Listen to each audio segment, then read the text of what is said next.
Bienvenue à vous tous, chers téléspectateurs.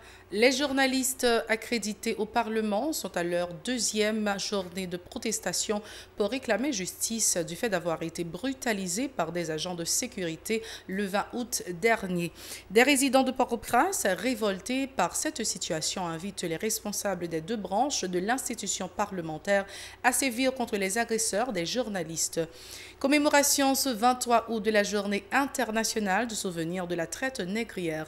À l'occasion, l'OPC et l'UNESCO ont organisé une conférence débat autour du thème Haïti, de la traite négrière à l'esclavage moderne, quelle mémoire et quels efforts aujourd'hui. L'organisation humanitaire Vivario, la MINUJUST et la police nationale lancent dans la 3e circonscription de Port-au-Prince un projet baptisé Martissant sans violence pour instaurer la paix et la sécurité dans ce quartier à l'est de la capitale. La réforme du secteur universitaire s'avère une nécessité, a reconnu jeudi le recteur de l'Université d'État. Le professeur Fritz Desormes annonce des consultations au niveau de tous les secteurs en vue d'adresser les problèmes confrontés par l'UEH. Restez branchés, les détails, c'est tout de suite.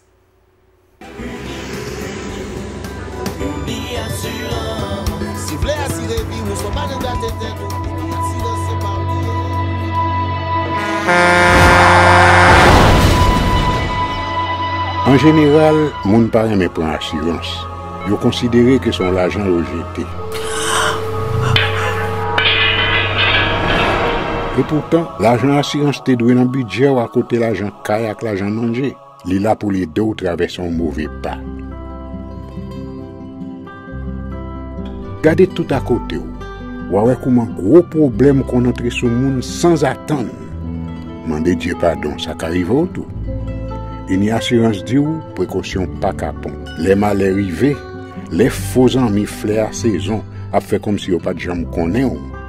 Une assurance après rétaver ou pour le dire continuer vivre la vie ou quitter ce course là nan men nous.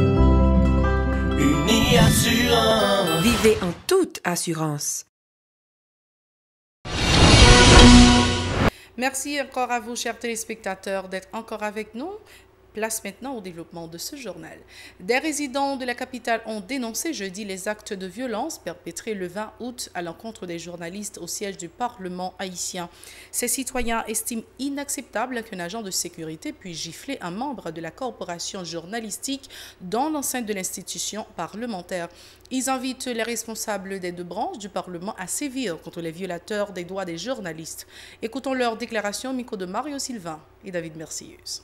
Bon, sacré les journalistes, nous-mêmes, la population, nous déplorons, nous ne sommes pas d'accord avec elle. Nous-mêmes, nous condamnons l'acte de violence qui est fait sur des journalistes accrédités en bas. Parce que dans l'état de droit, pas qu'il y ait des journalistes accrédités en bas qui fait travailler pour agents de sécurité, sortir côté sortir, fait violence sur eux. Nous-mêmes, nous prenons note, nous condamnons ça. Bon, normalement, nous pas de gens ça chaque monde qui vit doit respecter les droits de l'homme. Son droit journaliste à pour faire reportage quelqu'un soit à côté de l'IA. Et sécurité à lui-même doit protéger les droits des journalistes parce que les journalistes à lui-même c'est pour la population qui travaille. Pas de cibi, menace ni agression, quelle que soit la forme. Les résidents de la zone métropolitaine de Port-au-Prince encouragent le mouvement Petro-Caribé Challenge sur la toile visant à réclamer la lumière sur la dilapidation de ce fonds.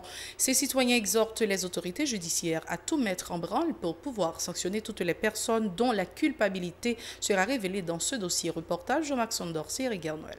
Dans plusieurs endroits de la zone métropolitaine de Port-au-Prince sont placardées de nombreuses affiches en noir et blanc sur lesquelles on peut lire cette interrogation. Où est passé le fonds Petro-Caribé?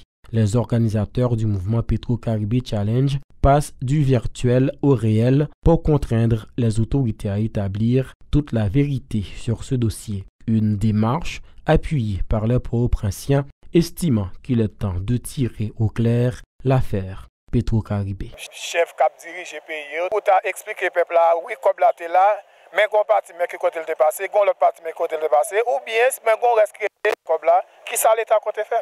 Sensibilisation, ça fait trop en état. Mouvement, ça, son bel mouvement lié, et me féliciter tout le monde qui est entré là-dedans. Le monde qui est comme Petro-Caribé pour remettre pour payer à Cajoine pour bien marcher. Pour ses habitants, les dilapidateurs des 3,8 milliards de dollars du programme Petro-Caribé doivent être traduits en justice. Ils ont martelé que cet argent servirait à contribuer au développement du pays et améliorer la situation socio-économique de la population. Affaire l'argent Petro-Caribé a bon comme qui paye comme là. Nous avons un président sérieux, pas de parler en pile. Même nous avons des parler de l'argent Petro-Caribé et là même comme là. On voulait que lui-même les pour marier tout le monde comme là, mais parce que comme là pour qu'on font pas, comme yo serré pas ça. Selon ces citoyens, le mouvement Challenge Petro-Caribé est l'occasion de faire rebondir d'autres dossiers de gabegie administrative, dont celui concernant les fonds accordés à Haïti après le séisme meurtrier de 2010. Comme Petro-Caribé, son accent aigu qui est lié dans le qui gagne pour nèg ça ou gaspiller. Parce que après le tremblement de terre, Haïti est supposé venir dans l'autre pays. Toute dette li gagne à travers le monde que yo éliminer toute dette ça yo et jodi à la que pour nèg yo gagoter comme ça. Le président de la République Jovenel Moïse, lors de la cérémonie de présentation du Premier ministre nommé au Palais national le 7 août dernier, avait lui aussi réclamé que la vérité soit établie autour du fonds Petro-Caribé. Pour commémorer la journée internationale du souvenir de la traite négrière et de son abolition célébrée le 23 août, l'Office de la protection du citoyen, en partenariat avec l'Organisation des Nations Unies pour l'éducation, la science et la culture, UNESCO, a organisé une conférence débat autour du thème « Haïti de la traite négrière à l'esclavage moderne, quelle mémoire et quels efforts aujourd'hui ?» L'occasion pour le protecteur du citoyen de la citoyenne, Renan Edouville, de dénoncer le manque de volonté des autorités haïtiennes de contribuer à la lutte contre la traite et le trafic des personnes en Haïti. Écoutons ces déclarations. Les individus, aujourd'hui, subissent de plus en plus les effets du phénomène de la traite et du trafic. Et la situation, malheureusement, elle est très alarmante. Elle est très alarmante, inquiétante, préoccupante, en raison de la faiblesse de certaines de nos institutions étatiques. En raison, il faut le dire en toute objectivité, du manque de volonté de certaines autorités politiques. En raison aussi de la complicité de plus d'un. Mais le phénomène de la traite, que l'on peut assimiler à une autre forme de traite négrière, doit être mené à deux niveaux. Il faut mener un combat. Un combat à deux niveaux, cela sous-entend un combat en amont, mais aussi un combat en aval. En amont, comme on le fait ce matin, à travers des causeries, à travers des séminaires, à travers des conférences, débats, avec l'implication non seulement des autorités étatiques, mais aussi avec la participation de la société civile. Ce combat doit être aussi mené en aval, dans la mesure où il faut poursuivre, et ceci conformément aux lois pénales, les auteurs, les co-auteurs, les complices de ce phénomène qui engendre de graves violations des droits humains. De son côté, la représentante de l'UNESCO en Haïti, Daniela Bruni, a mis l'accent sur les diverses formes d'esclavage moderne, entre autres le trafic des organes, la domesticité et le proxénétisme qui continuent d'affecter la plupart des sociétés du monde entier. Elle a renouvelé son engagement au combat pour éradiquer de telles pratiques qui constituent des cas de violation des droits humains. Daniela Bruni au micro de Nancy Constant et David Mercius. Le bureau de l'UNESCO à Port-au-Prince est très engagé à combattre toute forme d'esclavage et à promouvoir les droits humains et une culture de la paix. La traite négrière n'appartient pas qu'au passé, elle est notre histoire et nous devons tenir vivant cette histoire. Nous tous, ensemble, nous devons faire notre possible pour aider ces millions de personnes qui sont privées de leurs droits et de leur dignité. Le bureau de l'UNESCO renouvelle sa disponibilité à commémorer et organiser avec vous chaque année, le 23 août, cette journée de souvenirs de la traite négrière et de son abolition. L'organisation humanitaire internationale Vivario, de concert avec la mission des Nations Unies pour la stabilisation en Haïti, MINUJUST, et la police nationale, a lancé un projet visant à établir un climat de paix et de sécurité dans la 3e circonscription de Port-au-Prince autour du thème Martissant sans violence. Le représentant de Vivario en Haïti a indiqué que des activités socio-culturelles sont notamment programmées dans le cadre de ce projet qui s'étendra sur 10 mois. Pedro Brome insiste sur la nécessité pour les acteurs de recourir au dialogue pour résoudre leurs différends. Ces propos recueillis par Mario Sylvain et David Mercieuse. Nous avons cherché la MINUJUST, nous avons parlé de l'importance de ce type d'abordage et nous félicitons beaucoup la MINUJUST pour les supports pour ce projet aujourd'hui. Et le projet a plusieurs activités là-dedans. Je ne vais pas entrer dans le détail de chacune, après nous pouvons parler plus. Mais il est basé sur une structure qui intègre plusieurs activités différentes. Activités culturelles, par exemple des festivals culturels, activités exportives, comme par exemple des championnats de football, la création des petits jobs temporaires, par des jeunes qui n'ont pas gagné vraiment aucune activité, et pas de filles, de garçons qui expérimentent le chômage. Et il y a aussi des activités d'environnement et de formation.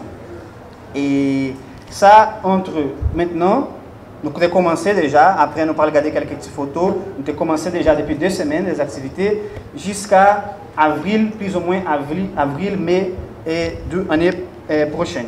Par rapport à l'abordage de Vivario et par rapport à l'expérience de Vivario au Brésil, c'est la solution pour la violence, la solution pour les conflits, surtout dans les quartiers défavorisés, c'est le développement, c'est les activités sociales, c'est la création d'emplois, c'est la création des activités pour les enfants et pour les jeunes. Pour sa part, le représentant de la MINUJUST à cette activité, Milos Krosmanovic, a déclaré que la mission onusienne préconise ce type de projet pour lutter contre la violence dans les communautés. Il en a profité pour renouveler l'appui de la MINUJUST aux efforts du gouvernement pour instaurer un climat de sécurité stable dans le pays. Écoutons-le. La MINUJUST travaille dans l'appui à la justice et entre autres, sa section de réduction de violence communautaire appuie le mandat ou la mise en œuvre du mandat de la mission par une approche qui appuie les communautés. Donc, notre but, c'est de combattre la violence au niveau communautaire de bas en haut. Dans ce sens-là, on a un nombre de projets et un de ces projets qui s'inscrit au cœur de cette activité de notre section, c'est le projet qu'on a avec l'organisation non gouvernementale Vivario en appui de la police communautaire et d'autres institutions nationales haïtiennes. On espère que notre activité dans le quartier de Martissant ou dans d'autres quartiers qui ont des troubles aujourd'hui va aider et appuyer la société et surtout les organisations au niveau communautaire de pouvoir aller en avant pour créer un changement donc au niveau de ces sociétés-là, de devenir des agents de paix et de pouvoir, au fait, redonner une capacité de développement à la fin à ces communautés-là. Toujours sur ce même point, le chef de cabinet du directeur départemental de l'Ouest de la PNH, Jean-Ismagne Auguste, présent à la cérémonie, se dit convaincu que cette initiative servira à rapprocher les citoyens des agents de l'ordre. Il sollicite la collaboration des résidents pour faciliter la réussite de ce projet. Il est au micro de Mario Sylvain et David Mercieuse. Ces activités entreprises dans cette 3e circonscription vise à rapprocher et à sensibiliser davantage les différents acteurs impliqués dans le processus de pacification annoncé par le haut commandement de la police nationale d'Haïti il y a quelque temps. Ceux-là qui vivent dans les zones à sensibiliser connaissent mieux que nous les problèmes confrontés dans ces zones. Il y aura aussi un représentant de la zone qui viendra nous dire ces mots. Et on termine ce journal en éducation. Le recteur de l'Université d'État, Fritz Desormes, annonce des consultations au niveau des différents secteurs de la vie nationale autour des problèmes que confronte l'UEH. Aucune date n'a été retenue pour le début de ces travaux. Toutefois, le professeur Desormes déclare que la réforme du secteur universitaire s'avère une nécessité. Ces propos au micro de Mario Sylvain et David Mercieuse.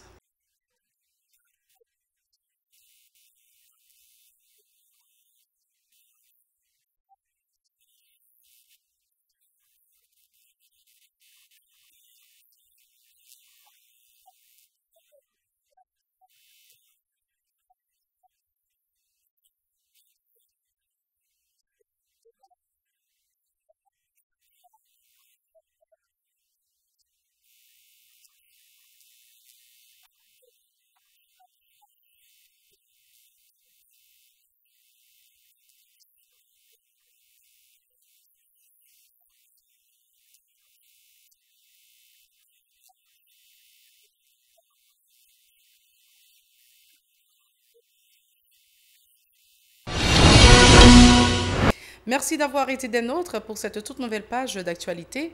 Restez branchés, au revoir.